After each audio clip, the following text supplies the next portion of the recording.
Good evening friends, welcome to our YouTube channel. Design of steel structure से संबंधित बहुत अच्छे क्वेश्चन हमने छांट कर रखे हैं, उनके बारे में डिस्कशन करते हैं। इसके बाद series by series typical zone के क्वेश्चन लाएंगे। इसके अलावा डिकोड करेंगे पॉलीटेक्निक लेक्चरर एग्जाम को।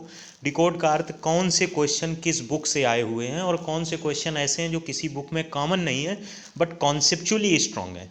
आइए शुरू करते हैं। पहला प्रश्न है, the design strength of member under axial tension is given by. Options आपके सामने हैं। कॉमन चीज लगाकर भी स्टील और आरसीसी के क्वेश्चन सॉल्व किए जा सकते हैं। डिजाइन स्ट्रेंथ मेजर की जाएगी न्यूटन या किलो न्यूटन में, इसका मतलब, और एफ वाई जो स्ट्रेंथ है ये किलो न्यूटन पर एमएम स्क्वायर में होती है। अगर इसको किलो न्यूटन बनाना है तो इसमें एरिया का मल्टीप्लिकेशन होना चाहिए, जो कि यहाँ पे भी है, यहाँ पे भी है, यहाँ पे नहीं है, यहाँ पे भी है। इसके अलावा जो पार्शियल फैक्टर ऑफ सेफ्टी है in tension member, that is upon में आती है। अगर आप थोड़ा बहुत भी स्टील स्ट्रक्चर पढ़े हैं तो उस जो फैक्टर ऑफ सेफ्टी का फार्मूला होता है उसके हिसाब से डिजाइन स्ट्रेंथ नीचे जाएगी। तो ये गामा एम नॉट करके जो लिखा है, एम ओ करके लिखा है, ये पार्शियल फैक्टर ऑफ सेफ्टी है, जिसकी वैल्यू यील्डिंग के केस में 1.1 होती है, बकलिंग के केस में 1.25 होती है। तो दिए गए प्रश्न का अगर सही आंसर पूछो तो T design strength will be A G into F Y upon gamma. So correct answer this will be part. Let's move to next question. Next question है, एक टाई मेंबर है जिसकी आपको डायमेंशन 100 क्रॉस 75 क्रॉस 8 दिया है। Longer leg is connected to gusset plate. The gross sectional area of connected and unconnected leg are. जो connected leg का gross sectional area होता है that is A minus T by two, A minus T by two into T, और जो unconnected leg का होगा वो B minus T by two into T. और यहाँ पे ए बी टी कौन है? ए बी टी, ये हमको डायमेंशन दी गई। उठा के वैल्यू रखिएगा। जब आप वैल्यू रखेंगे तो 100 में 8/2 यानी 4 घटेगा, तो 96 में 8 का गुणा होगा। 96 में अगर आप 8 का गुणा करेंगे तो 800 में 32 घटा दीजिए, वही चीज़ आएगी, यानी 768 आएगा। इसके अलावा कहीं पे भी फर्स्ट में 768 नहीं, तो करेक्ट आंसर यही हो जाएगा। बाकी आप चाहें तो 75 में से 4 घटाएंगे तो 71, 71 में आप 8 का गुणा करेंगे तो 568 ही आएगा। तो दिए गए प्रश्न का करेक्ट आंसर 768 एंड 568 होगा। We have just use the formula for connected leg and unconnected leg, as जो बड़ी साइड होगी उसमें से -t/2 टोटल का इंटू टी। ठीक है, होपफुली क्वेश्चन समझ में आ गया होगा। अगले क्वेश्चन की तरफ बढ़ते हैं। अगला क्वेश्चन है, plate of size 100 mm cross 10 mm having yield strength of 250 MPa, the design strength of failed plate in yielding the cross section is. जो डिजाइन स्ट्रेंथ आपसे पूछ रहा है वो ग्रॉस एरिया यील्डिंग के केस में अलग होती है, नेट एरिया क्रैकिंग के केस में अलग होती है, जो हमने आपके सामने एज ए फार्मूला रख रखा है, ए जी क्रॉस एफ वाई अपॉन 1.1। और आपको उठा के वैल्यू पुट करनी है और कुछ नहीं करना है। ए जी आपके सामने निकल आएगा 100 इंटू 10, एफ वाई आपके सामने 250 दिया है, अपॉन 1.1 करेंगे तो आंसर 227 किलो न्यूटन आएगा। अगर डिफरेंट स्टेट के एई के एग्जाम की बात करें तो स्टील स्ट्रक्चर का ये क्वेश्चन 5 स्टार क्वेश्चन है। तो ऐसे क्वेश्चन से एक बार लगा लीजिए, और एग्जाम में अगर हूबहू वैल्यू पाते हैं तो आप 227 तुरंत लगाकर आगे भी बढ़ सकते हैं। इसको रटने वाली बात नहीं करते हैं, इसको understanding the question and solving the questions के बाद मिली मेमोरी पावर के हिसाब से आप ये क्वेश्चन लगा रहे हैं। अगले प्रश्न की तरफ बढ़ते हैं। अगला प्रश्न है, the minimum pitch for an M16 bolt of grade 4.6। अगर मिनिमम पिच की बात करें तो अगर यहाँ पर M16 बोल्ट का अर्थ है डाया आपको 16 mm दे रखी है, और मिनिमम पिच की बात करें तो वो होती है 2.5 डाया या 5। वो वैल्यू उठा के यहाँ पे 5 की रखेंगे तो इंटू 16 हो जाएगा। 16 में 25 का गुणा करो तो 400 आता है, बट यहाँ 2.5 लगा है तो 40.0 आएगा। तो वैल्यू मिनिमम पिच की 40 आएगी। होपफुली ये क्वेश्चन आपको बिल्कुल क्लियर है। M20 होता तो आप 2.5 इंटू 20 कर देते, that will be the value. Let's move to next question. अगला क्वेश्चन है, which of the following is true? A compact or a plastic section can only be used as a compression member.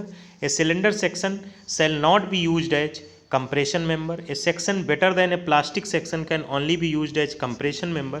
A semi-compact section can only be used एक compression member. ये प्रश्न compact section, plastic section और compression member और cylinder section, 3 section, compact और plastic तो एक ही बात हुई, और सिलेंडर सेक्शन का कंप्रेशन मेंबर से क्या रिलेशन होता है।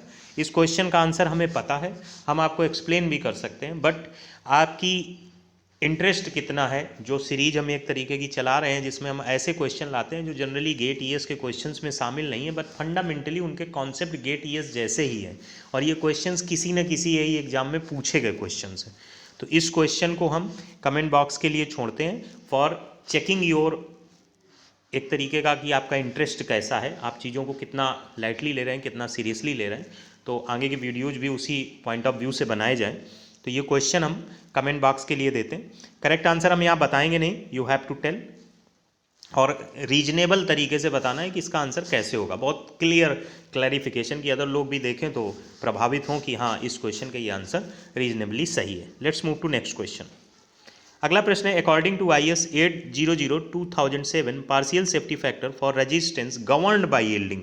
अगर गवर्न बाय यील्डिंग लिखा है तो इसका आंसर 1.10 होगा। अगर resistance of member due to buckling लिखा है तो इसका आंसर 1.10 होगा। Resistance govern by ultimate stress लिखा है तो 1.25 होगा। ये अल्टीमेट स्ट्रेस के लिए, और इससे रिलेटेड हमने नीचे एक कॉलम में चीज़ें वैल्यू लिख भी दी हैं for your remembrance. So for yielding and buckling case, its value is the same as 1.1, but in case of ultimate stress, its value is 1.25. अगले क्वेश्चन की तरफ बढ़ते हैं। अगला क्वेश्चन है, the effective depth of end batten should not be more than, किससे ज़्यादा नहीं होनी चाहिए, twice the flange width of component column, बिल्कुल सही है। The distance between the centre of gravity of the component members, ये भी सही है। The C to C distance between inner in bolts, ये गलत है। Both A and B will be the correct answer. Effective depth of end battens की अगर बात की जाए।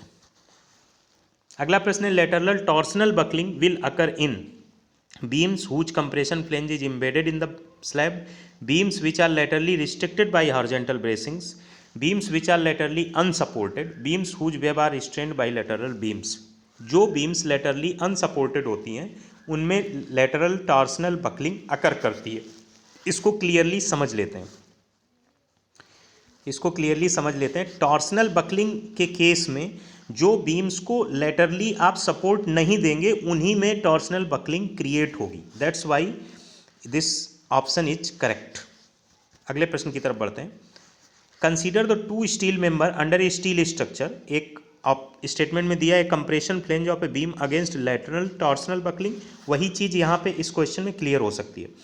ए member always under tension as per IS 800/2007 the ratio of maximum slenderness ratio permitted for the member B to the member A।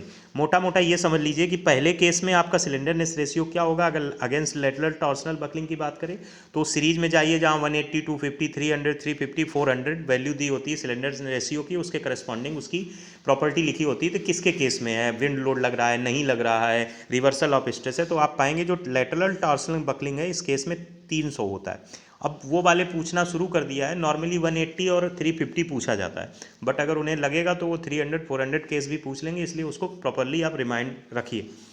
और जो दूसरा condition है always under tension other than pre tension member, इसके case में 400 होता है। अब वो पूछ रहा है कि B/A कितना होगा, तो 400/300, 0 कैंसिल, 1.33, ये आंसर आ जाएगा।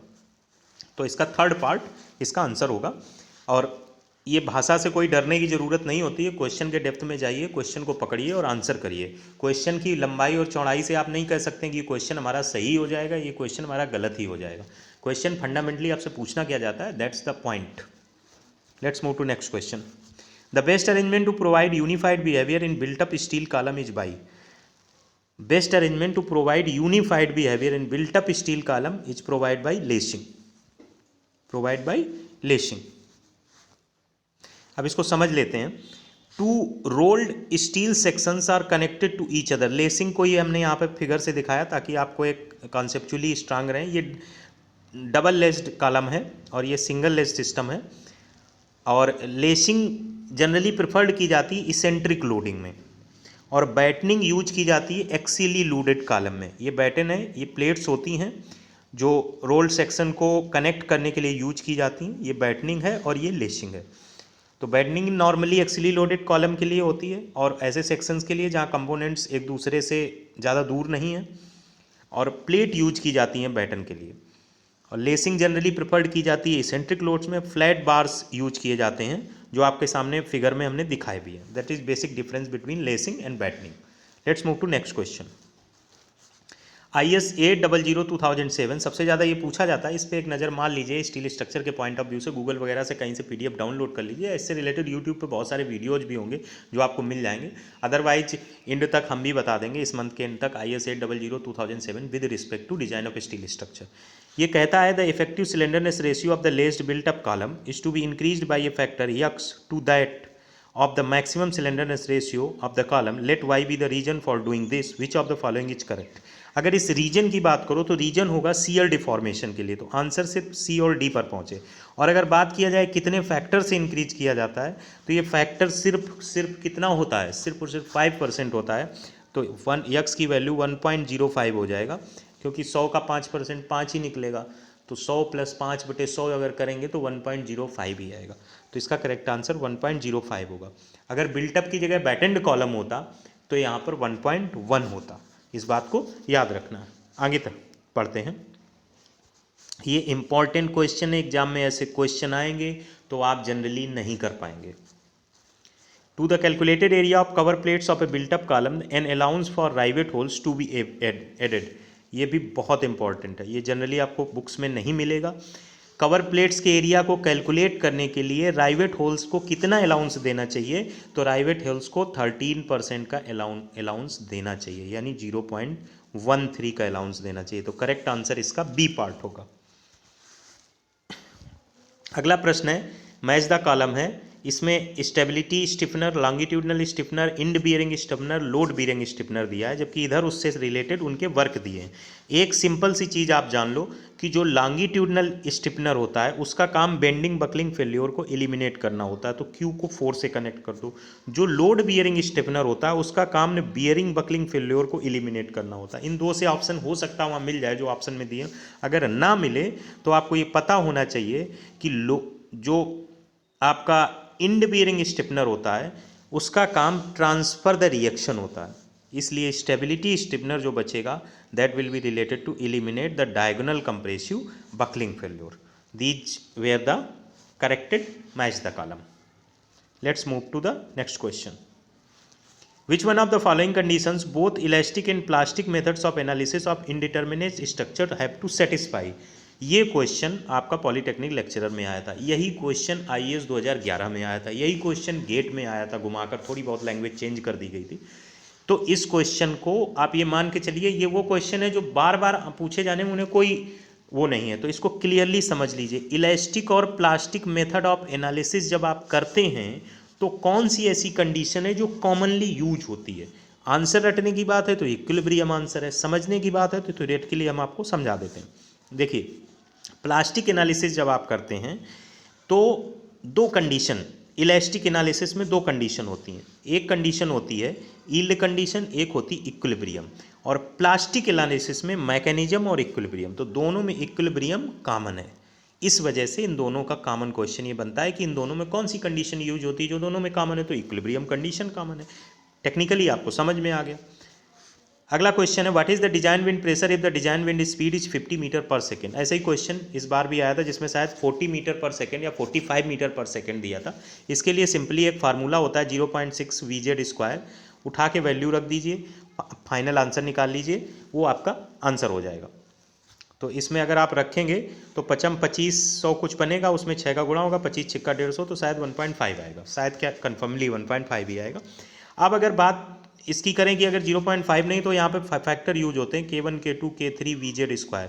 K1 K2 K3 में एक टोपोग्राफी फैक्टर होता है, एक डिफरेंट फैक्टर्स होते हैं। तो इस पर्टिकुलर टॉपिक को देख लीजिए, ये क्वेश्चन भी अपने आप में बहुत इंपॉर्टेंट है। तो ये क्वेश्चंस थे जो हमें लगे थे कि एग्जाम पॉइंट ऑफ व्यू से कुछ रोल अदा कर सकते हैं। और भी एक सीरीज आएगी जो सबसे लास्ट लेवल रखेंगे हम, अभी design of steel structure, next series हम बिल्डिंग मटेरियल के क्वेश्चन शामिल करेंगे, उनमें भी ऐसे क्वेश्चन शामिल करेंगे जो आपको इन जनरल लोगों को क्वेश्चन रट जाते हैं गेट और ईएस के, और वो सोचते हैं इसमें से आएगा हम कर देंगे, सामने क्वेश्चन कुछ और आता है, ऑप्शन कुछ और रटा हुआ होता है, मिसमैच हो जाता है। तो कोशिश करिए कि रटने की बजाय कम पढ़िए लेकिन सॉलिड पढ़िए। अगर आप गेट की किताब को 2-3 बार लगा लेते हैं तो वहाँ पे आप 70% क्वेश्चंस में कॉन्फिडेंसली आप सही आंसर करेंगे। बचे 30% के लिए आपको ईएस के भी कुछ क्वेश्चन जरूर लगाने पड़ेंगे। ये सबसे इंपॉर्टेंट चीज़ है। बाकी टेस्ट सीरीज एक्सरसाइज करते रहिए। Thanks for watching.